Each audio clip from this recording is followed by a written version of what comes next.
होगी कि ये किसी तरह से बहुत बड़ी खबर आ रही है, वाराणसी से अजय राय आगे हो गए हैं। वाराणसी से कांग्रेस के अजय राय आगे, ये बहुत बड़ी खबर। हालांकि ये बहुत शुरुआती रुझान है। चुनाव आयोग की वेबसाइट की ये खबर है, वाराणसी से अजय राय आगे हो गए हैं। वाराणसी से अजय राय अपनी सीट पर आगे हो गए हैं, कांग्रेस के प्रत्याशी हैं पंकज। दूसरी बड़ी खबर अमीश किशोर ये है कि गांधीनगर से, देखिए बड़े लीडर्स कई बार जीत हार का मामला नहीं होता, कितने अंतर से जीतते हैं। 1,17,000 वोटों से आगे चल रहे हैं इस वक्त गृह मंत्री अमित शाह गांधीनगर से। जी वो ठीक है, लेकिन वाराणसी से किसी भी राउंड में, किसी भी स्टेज में अजय राय का आगे चलना बहुत चौंकाने वाली बात है, क्योंकि वाराणसी से प्रधानमंत्री मैदान में है। प्रधानमंत्री मैदान में है, किसी भी राउंड में। ये इलेक्शन कमीशन की वेबसाइट पर है। जी सतीश जी बोले। बनारस में आप लोग 2014 याद कीजिए, सामने वाले दो जो मोदी जी के मुकाबले में थे, उन लोगों को भी 2-2 लाख वोट आया था। तो ये मत मानिए कि वहां बनारस में अपसेट हो जाएगा। नहीं अपसेट की बात नहीं, हम कह रहे हैं कि किसी भी राउंड में किसी भी अजय राय का आगे चलना। अरे भाई, अजय राय वहां के टीकाधारी है, एक आध एरिया में तो लीड करेंगे ना।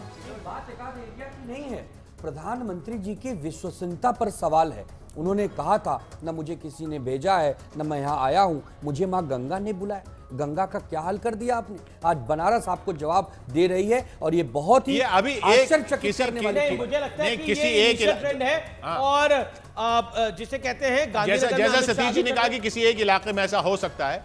अमित शाह आगे चल रहे हैं, प्रधानमंत्री नरेंद्र मोदी की सीट पर अजय राय एक राउंड एक आंकलन में आगे हैं। वो इलेक्शन कमीशन का आंकड़ा है जो हमने बताया आपको। गांधीनगर सीट से 1,20,000 वोट से अमित शाह आगे चल रहे हैं। दिग्विजय सिंह पीछे। बड़ी खबर है, शाजिया इल्मी।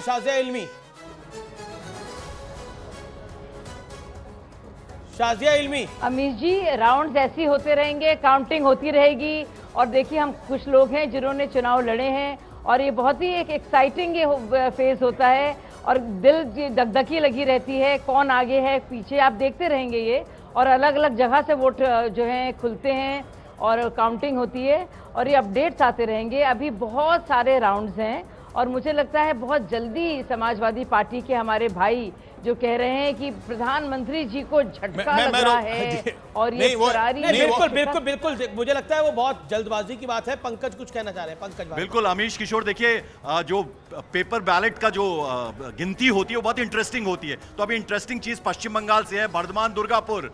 यहां से दिलीप घोष, एक्स प्रेसिडेंट है बीजेपी के, बहुत ज्यादा वोकल रहते हैं, तृणमूल पे हमला करते हैं, लेकिन कीर्ति आजाद लीड कर रहे हैं, उनके अगेंस्ट खड़े हैं।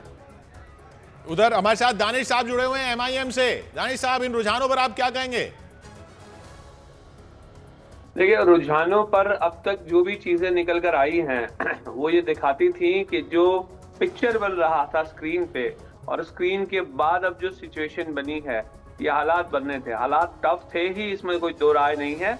लेकिन मुझे लगता है कि तमाम लोगों ने मिलकर कोशिश की है भारतीय जनता पार्टी को रोकने की, और आने वाले टाइम में थोड़ा वक्त और लगेगा, 1-8 घंटे के बाद और बहुत सा पिक्चर थोड़ा सा साफ हो पाएगा। आप अभी उम्मीद कर रहे हैं ये गैप जो है 400 पार तो ठीक है। हाँ। अब लेकिन 372 के अंदर भी आके कहीं खड़े रहेंगे, या क्या सिनारियो बनेगा, ये तो आने वाला वक्त ही तय करेगा। लेकिन एक मैसेज बिल्कुल साफ है, अब तक जो चीजें निकल। अच्छा, बड़ी खबर, दिल्ली के रुझानों में 7 सीटों पर बीजेपी इस समय। राजेश गुप्ता जी हमारे साथ आम आदमी पार्टी के मौजूद हैं। 7 सीटों पर बीजेपी लीड कर रही है। राजेश गुप्ता हमारे साथ हैं।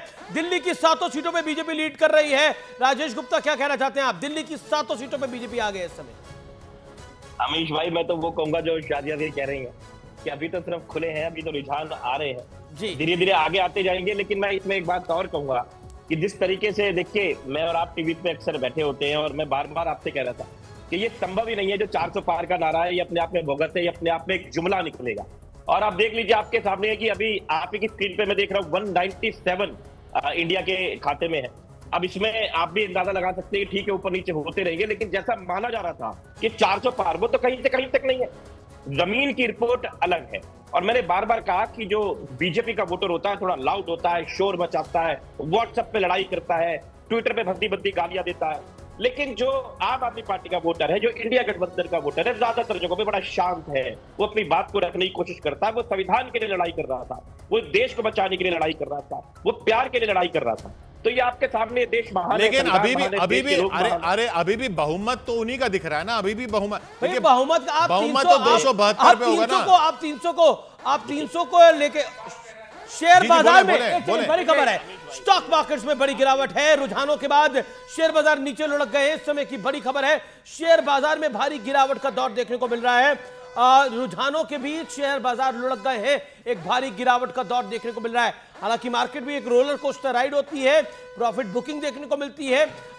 इस समय एनडीए 290 पर, 197 पर, लेकिन सतीश जी। राजेश गुप्ता बहुमत के लिए 1 सेकेंड सतीश जी, 272 का नंबर ही चाहिए बहुमत के लिए, और एनडीए ऑलरेडी 290 प्लस है। एक सेकेंड राजेश गुप्ता, सुनिए, इसका मतलब है भाजपा के अपने पूरे नंबर नहीं आ रहे।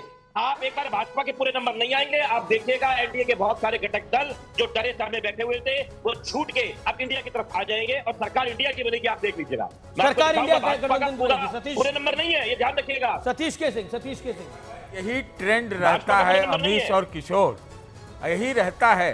तो राजनीतिक ट्रेंड जो हम पूरे देश में देखते हैं कि आज इस तरफ कल वो तरफ, तो वो बात सही कह रहे हैं आप पार्टी वाले कि बहुत सारे एनडीए के पार्टनर्स भाग जाएंगे भाई। ये ब्रेकअप देख लेते हैं इस 291 के। हम गुजारिश करेंगे प्रोड्यूसर से कि जी, जी। ये ब्रेकअप जो है, ब्रेकअप बीजेपी का हमने नंबर क्या बताया है?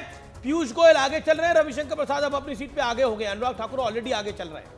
ये 291 का ब्रेकअप जो है वो क्या बढ़ रहा है, ये देखना इस वक्त जरूरी हो रहा है। जब 510 रुझान आए हैं, 543 में से 291 एनडीए, उसमें बीजेपी का इंडिविजुअल नंबर क्या निकल के आ रहा है? और बाकी पार्टियों का कितना निकल के आ रहा है, क्योंकि इसमें आंध्र प्रदेश की कई सीटें हैं जो एनडीए के खाते में हैं इस वक्त, क्योंकि टीडीपी जो है वो एनडीए के साथ है।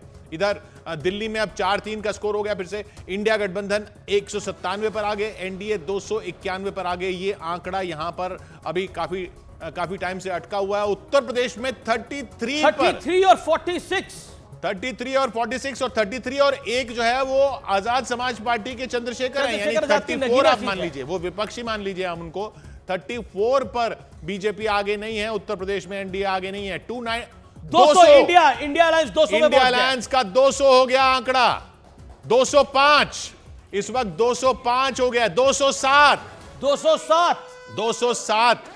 जी दुबे साहब। बात है, हम पहले से ही कह रहे हैं कि ये बहुत तेजी से बदलेगा। अभी तो आप ऐसा न देखें कि 250 न हो जाए, 250 इंडिया, तब क्या किया जाएगा? ये जो सारे एग्जिट पोल थे, सारे अनुमान थे, बेमौसम बरसात होगी, तूफान आएगा, कोई तूफान नहीं है, कोई बरसात नहीं है, एकदम शांति है। लोग इंतजार कर रहे हैं। देश ने बहुत बड़ा जनमत दिया है, आशीर्वाद दिया है। विपक्ष ने जिस प्रकार मोर्चेबंदी की है और भाजपा को रोकने का काम किया है, जनता अभी ने रुकी उसका नहीं है साथ साहब, अभी भी 290 पे है, अभी भी 272। मैं फिर कह रहा हूं, जो अभी हम देख रहे हैं वो लीड्स बहुत ज्यादा थिन है, और जो टैली है वो बहुत ज्यादा जिसे कहते हैं बहुत सीटें ऊपर नीचे हो सकती हैं, ऊपर नीचे बहुत होती हुई सीटें दिख ऊपर रही नीचे हैं। हो सकती हैं। अभी मैं साक्षी महाराज की सीट ही देख रहा हूं, वहां पे अनु टंडन को 2640 के करीब वोट मिले हैं अभी तक, साक्षी महाराज को 3382 वोट मिले, यानी लीड कितनी कम है।